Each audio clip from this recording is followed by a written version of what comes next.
business. It's business time. Hang tight, we're gonna get into the business right here in a couple minutes. Baby, baby. It's business. It's business time.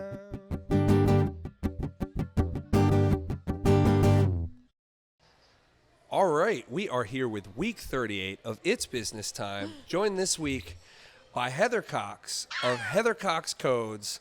Definitely a get for me. I have been, when I started the series, no, I'm serious. When I started the series, you were one of the first people I thought of because you do so much in marketing, small business development, everything from branding and websites and SEO and so many, such a wide menu of different things that you do.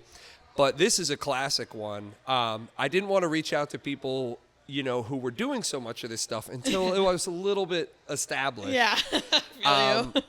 You don't want the marketing people to be the first ones on your podcast, and then they're looking at you giving like you shit for being like figured out and everything. Yeah, I feel you. In fact, those first weeks, it was a solo person. The footage, the quality isn't so great, and I look back on those and I'm like, I wonder if I have the original footage, I can scrub that, use AI to make it a little bit nicer. But also a testament to, there's a few other guests too, I won't name them yet because they haven't been on, where I was like, I'm going to wait until I know this has legs and it's running a little bit before inviting them. So again, this has been a long time coming. Yeah. Appreciate you joining. Before we get rolling, I do always like to give a quick shout out to Stitch House. Stitch House Brewery, they're right here on Market Street. They as well are a small business. Great beer, always have 12 beers on tap, great food. So if you find yourself in the Market Street area, swing through, support your small businesses. And yeah, with that, thank you, Stitch House. We are rolling. Heather, thank you again for joining us. Heather Cox of Heather Cox Codes. Yes, thank you. And if you do come down, get the blackened chicken fettuccine Alfredo because that's like legit what I just had. It is so good. I am excited to eat the rest of it after this podcast. I might eat it in the car. Yeah. Don't come for me if you see me doing that. Yeah, the product endorsements are big. Yeah, I'm drinking the Cherry Pit. Yummy. It's a sour. It's a dry sour, and I like those. But yeah, the fettuccine, I've heard great things from many people about that. Yes. Glad to be here. Stitch House is awesome. Coming here for like a hot minute. And dude, it's kind of crazy that we've known each other for so long. I know. And thanks for having me. I didn't know. I was like, I get. This is make me blush. Well, and that's the thing. I'm sitting here, as is the world of small business entrepreneurs. They have a lot going on. They had an order come in, last minute cancel. And I'm like, I start going back to the list of the people that I've been meaning to reach out to forever, you being one of them. And yeah, and then you have your own podcast as well. I do. We'll touch on that a couple times throughout, but why don't we just do a real quick, what is that podcast called? I actually have two podcasts. Okay, just so people can find them. Yeah. So the first one is called Into the Black, where we go in the space between the ones and zeros of life, business, entrepreneurship. Okay. It's basically a podcast about everything and nothing. Okay, gotcha. And then the second one is called Dark Mode. Oh, okay. And we basically we enable dark mode and we go really in depth on marketing, social media, branding, and plus it's with Jane Clark of Brand Swan. Oh, okay, and we collaborate with that podcast now, and plus it's just also for us to just hang out on Thursdays, to be honest with you. Yeah, well, that's what I saw a lot of it on LinkedIn. That's where I kind of started being like, she's doing a lot of this new like marketing specific content. A lot of the guests I've had on have ranged everyone from HVAC people all the way through, other restaurants, nonprofits, arts and music. And really, like, this podcast was actually started for those who have had a small business idea, and I want to try and help, like, clear some of the brush before they get into it. And you have always been kind of like an online inspiration for that. Oh, cool. You're always kind of putting out content that's like, where do you get started, and what are the first couple issues you're gonna run into? Yeah. So that's a lot of the reason why too. I was like, let me get this rolling before I have. Let me get all those issues ironed out. Yeah, because I feel you. Because one day, internet willing, I'll get all the snippets of the best moments of the series and all that stuff, and I knew you were someone who was going to help provide some of those moments as well. Awesome. So tons of pressure. No, just no pressure. No pressure. But yeah, so So Heather Cox Codes is the company, the brand. Yes. But so to help people kind of wrap their heads around things, I like to go back and kind of start at the beginning a little bit, and then walk our way up to what you're doing now and how people can find you and all that stuff. For sure. So let's go back. Like, what were you doing before you had your own brand? And even if it was, just like playing with a ball in your parents' yard at the age of 6. No, but like we'll take it back to that moment where you said to yourself, you know what, I'm going to do this. So I'm going to strike out on my own, create my own world, create my own brand and all that stuff. What were you doing before? And then what was kind of that moment that said now's the time? So basically I started at the age of 21. I'm now 39. Yeah, so wow. I mean, long ass time. Yeah. But I was actually a certified nursing assistant working at a nonprofit nursing home up in Kennett Square. Gotcha. And I got hurt on the job, so I was put on light duty because I busted my knee. I messed it up while transferring somebody from a wheelchair to a bed. Oh my goodness. And Delaware doesn't have no lifting laws, meaning you need a Galvo or a Garvo or whatever the heck they call it to have a machine lift people up. Right. In Pennsylvania, they don't. So I was able to manually with my body be able to pick people up and shift them but I messed my knee up when I was pivoting them. So I basically lost that job. And then I was kind of figuring out what the hell do I do now? Right. And I was trying to figure out. And then, recently on the podcast, I had Bob Warburton. He was with USA House Solutions here in Wilmington. Oh, cool. And I was his first employee, essentially. Oh, and he wow. helped me. He was like, I need a website. Figure it out. And I was like, word. And so I taught myself how to WordPress, do WordPress website design. Yes. And with the original classic editor, none of this bullshit Gutenberg. But then, kind of after that, I was just like, all right, I don't want to work for anybody anymore. At that time I was I had left Bob and I was working at a chiropractic place on 202. Okay. And then I was like, I'm for commission, not even hourly. And I was like, you know what? F this nonsense. Right. I got my paycheck, which was pennies, and then dropped off all their shit. And I was like, I'm out. Bye. And so granted that chiropractic place is no more, but when that started, I was like, okay, I'm going to start my own thing. And it started out with HC Web Designs, which is so the generic, most generic name. It would be Aaron Graphic Designs. You know what I mean? Everybody kind of does that. But then I got stalked by two different people at the same time. Right. And so I kind of made a different branding. I was like a social media superhero, and I didn't put my face out there at all because I was scared. You know what I mean? I'm 22, being stalked. So then I was like, all right, maybe a couple of years ago, I think it was May 4th. May the 4th be with you. That's I was like, it's my Jedi mind tricks coming in. I rebranded to Heather Cox Codes, and I look at that as my senior brand. The old brand BGWD was my sophomore brand. You know what I mean? So now I'm kind of all right, I'm gonna step into myself. I'm not scared of you MFers anymore.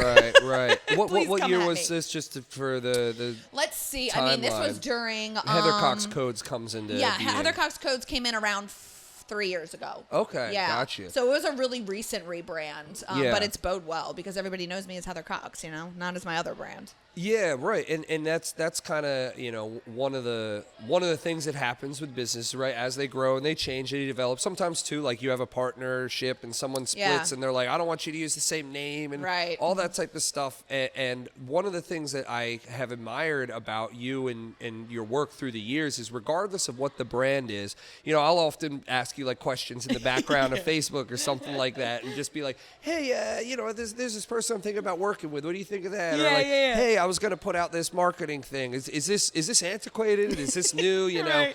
And so you've always been very, very helpful from a kind of someone to ping an idea off of perspective. Yeah, man. And through the years, I've mentioned to people I run into in the scene, hey, if you're looking for websites or branding or whatever, definitely reach out. So I don't know how many referrals I can take credit for, but you've always been on all the radar. Of them, Aaron. All of them. I don't know if you've had a customer without me. No. That's right.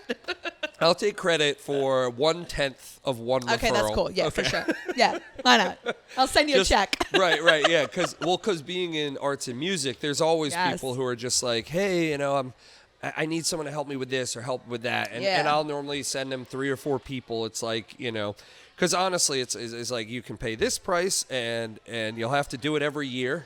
Or you can pay this price, and someone will set you up with evergreen website content, and like so there's always been a little bit of a sliding scale. I love my artists and musicians, but resource management is not always like top of the fold with that. It's understood. Yeah, because I come from a family of musicians as well. So my older sister, she's literally here from New Zealand doing a tour, right? And then my dad, he actually just joined a band. So they just come out with their band's name and everything. We're all a bunch of musicians. Is that the same sister you had on In the Black today? Yeah. Okay. Look forward to that. That who knows when that will drop? I mean, like a bazillion in the can. Who knows? But still, you say New Zealand, and I don't even know what the subject matter, what her space is. But I'm like, I just love hearing outside perspectives because she's Delaware got an outside perspective. Let me tell you. Oh, good. I'm looking forward.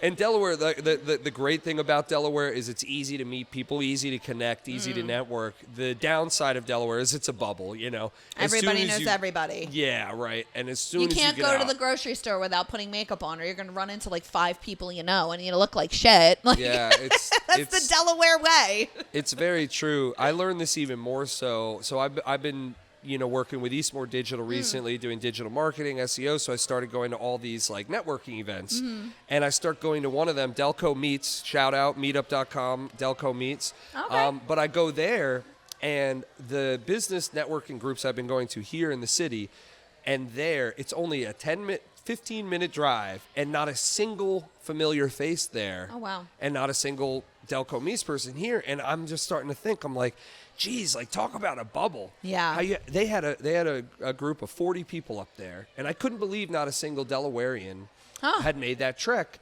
And then down here we have it's the third Tuesdays here at Stitch House. Yes. Delaware Business First, King Creative, Christopher Bruce, all those folks do a third Tuesdays right here. Oh, fun. And I couldn't believe not a single one of those people I saw it. And so it was one of these kind of like, there really are these kind of small business bubbles. Yes. And that's why I really appreciate like getting outside that bubble sometimes and stepping into new stuff. But anyway, back to you and what you're up to. So I've watched your brand kind of change and grow through the years. Where would you say, so this is one of my favorite questions, like where would you say, and you kind of touched on it with the stalking and things like that, that's definitely a challenge for a branding business. Yes, especially living online, Yeah. And so where would you say during that growth was one of those moments where you're like, I am on the wrong track, I don't think this is right, and then kind of what did you do to get through that period and kind of... That's like a weekly basis thing. Yeah. You know what I mean? Like fair. It really is, because it's like every day, like literally every week you're like, am I going to make it this week? Am I going to be able to pay my bills? Am I able to pay my people? Like I don't want, dude, there was this one time I was in my kitchen and I was like, I had just lost a client and I'm like crying. I'm like, that's it. And I'm talking to my husband and I'm like, I'm going to come work for your company. You talk to your boss. I don't care if it's $20 an hour. I don't give a shit. I'm out. I'm done. And I'm like crying. And I get this email.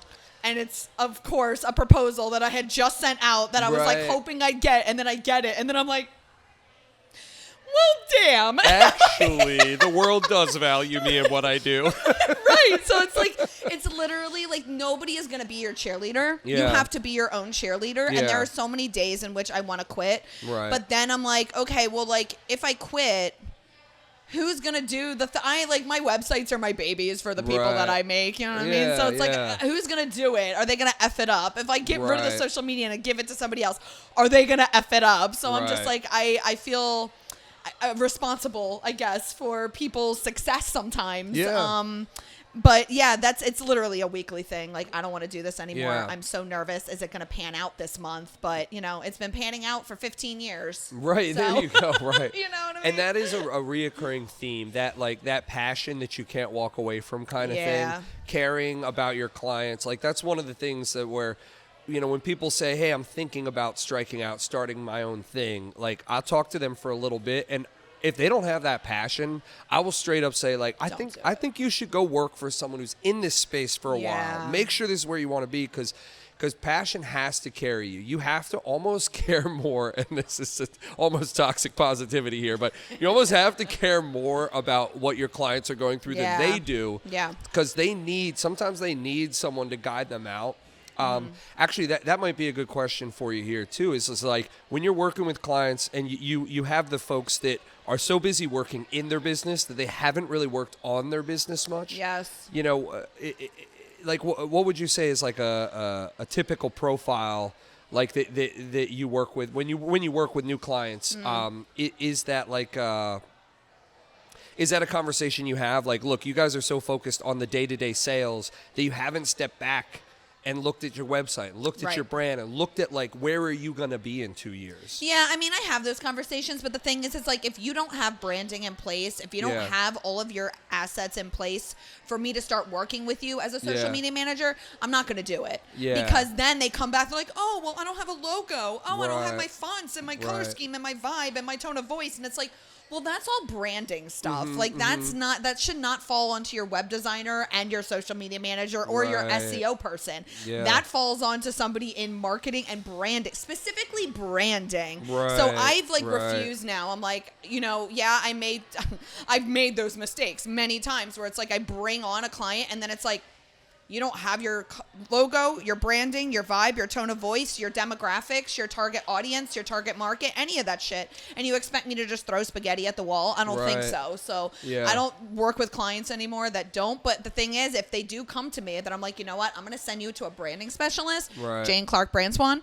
And then and then she'll take care of it. And then they can always come back to me and do the social media. She also does WordPress website design. You know what I mean? Yeah, so it's like, but yeah, I don't like to work with those who aren't completely have their assets together because then it's like scope creep.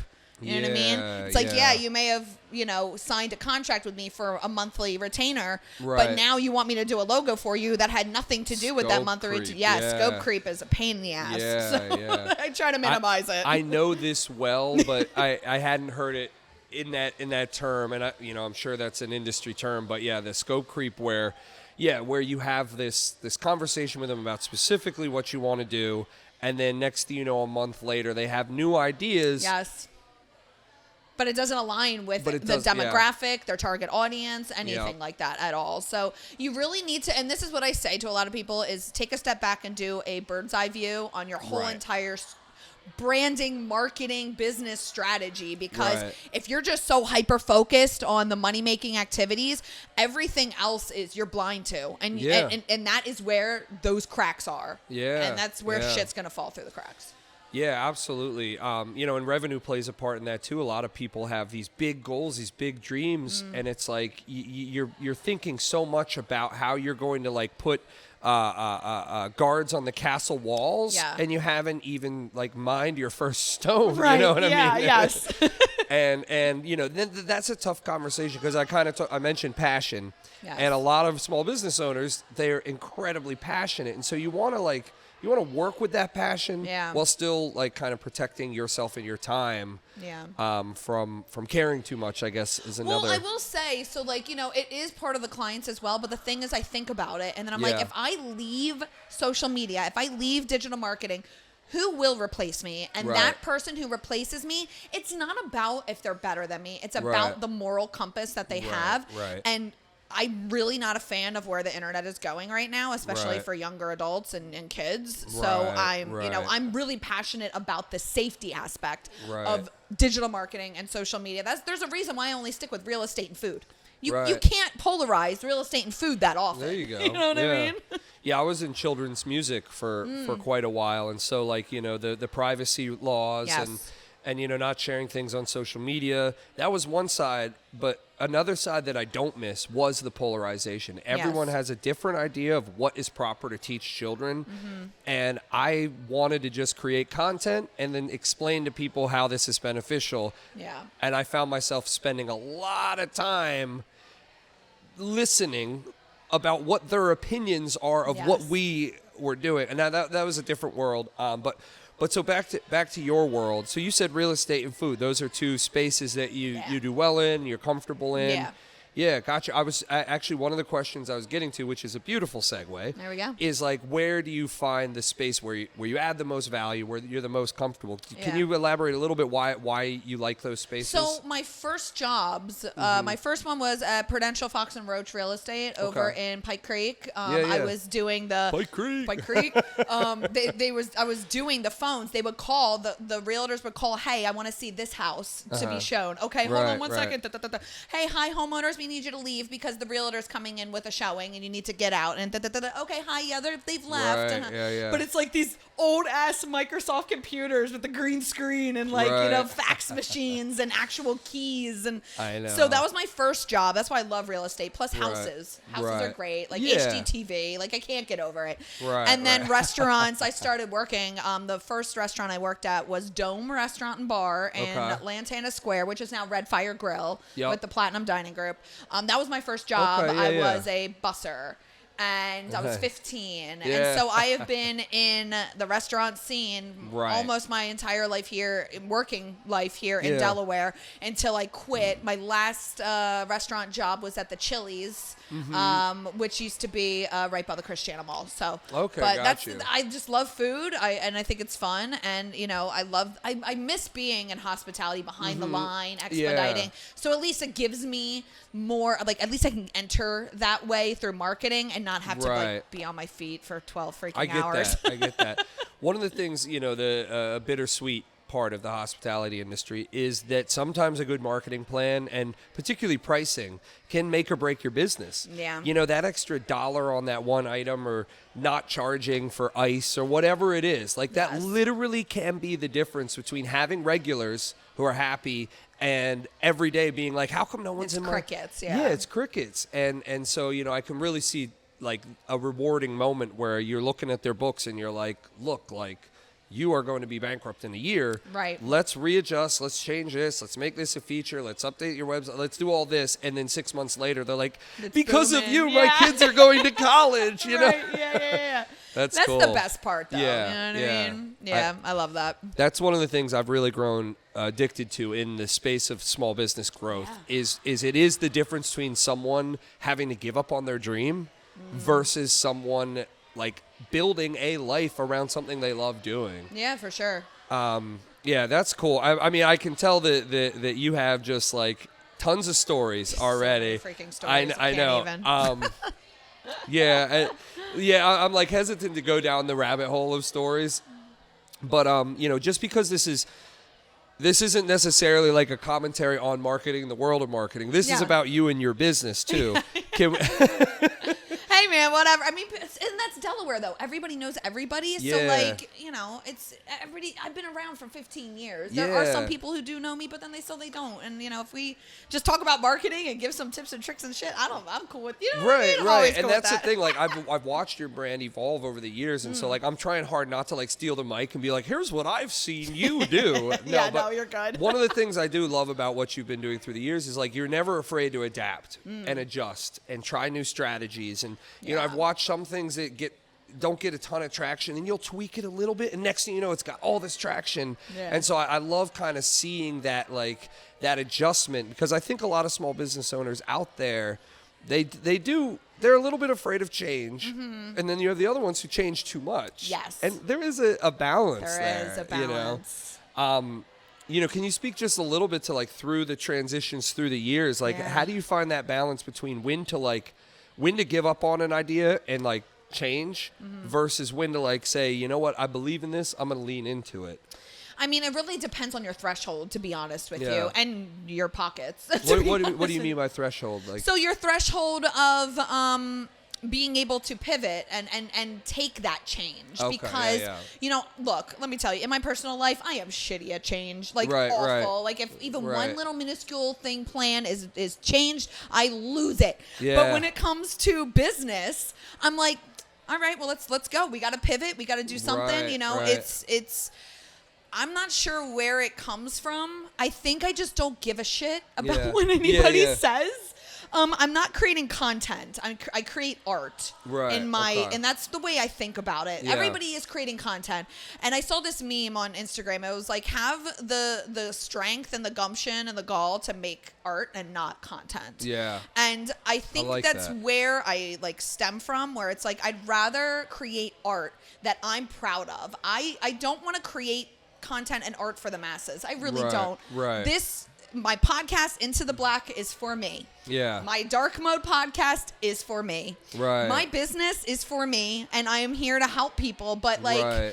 it's I don't. You got to stay true to Yes, who you yeah, are. I stay true to myself, and it's easier to stay true to yourself and pivot Yeah. instead of you changing as an individual, but then the Right. business not changing with you. Yeah. And that's a huge thing that I think people need to learn, is that like you guys need to pivot and be okay in the change in business, and know that like it's okay to build in public. Yeah. And let people see that change, because Yeah. like it'll stifle you, your creativity, it'll stifle your business money wise, and it'll stifle just your own part, like your mental health. It really Yeah. will. It'll just stop you from Yeah, growing. it's the old saying, if you try and make everyone happy, you wind up Yes. making no one happy. Exactly. Yeah. Right. I'm here to just make myself happy with my content. I want my daughter, who's 8, I want my daughter to look my name up and be like, Right. Heather Cox, and Right. see exactly what I did. I have done a TEDx. I am Gosh. one of the most influential Delawareans. Yeah. Like, I want that legacy. Right. And I want that legacy to bode well for once I'm dead. And Gosh, it's almost like you've done a podcast before. What a great segue.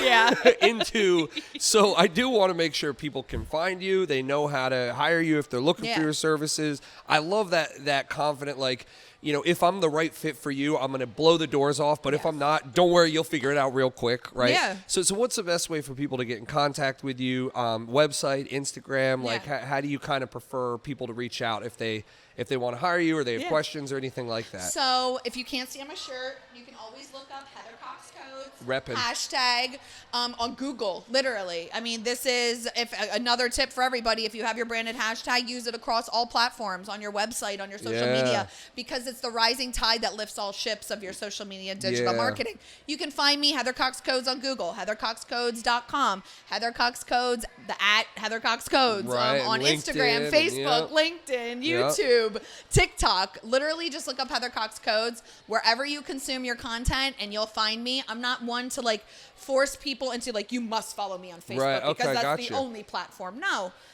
Whatever Yeah. you feel comfortable in using, use Right. that platform, and then just come find me. Right, and yeah, You know what I mean? I love it. Well, that's perfect. And honestly, I know you have a wealth of wisdom. I will continue following you on.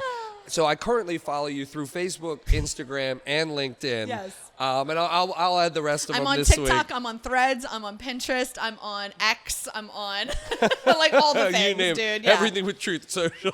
I'm just kidding. Everything We're but not gonna go Truth there, Social. but anyway. But Heather, thank you so much for joining. Yeah. I like to keep these pretty digestible, and honestly, sure. like I'm thinking about doing another series, and you are 1,000% welcome. But this is going to be more of the deep dives, where it's like specifically how do we Yeah. price out clients? How do we figure out exactly whether they're a retainer or they're one time? Yeah. Like all that stuff that like I think a lot of small business owners. They struggle at learning it, and then they Yes. also not to point fingers, but it can be a little bit scary, right? Yeah, for sure. To look at someone and say, I know I can help you, but I can already tell you don't have the funds to put me on retainer, for right. example. Or the you know? mindset, The to be mindset, honest with right. you. So that's a whole other thing. And you on the podcast, Into the Black, and also LinkedIn. Whenever we you gotta want, get you yeah. on the LinkedIn audio podcast Yeah, too. So. I'm down whenever you'd like. But thank you Yeah. again so much. Heather Cox Codes. Check her out. Follow her socials. Definitely check out the podcasts. I've loved what I've seen so far. And again, thank you so much for hanging out. That does it for week 38. Thanks to Stitch House. Thanks to Heather for coming through. And we'll see you guys next time.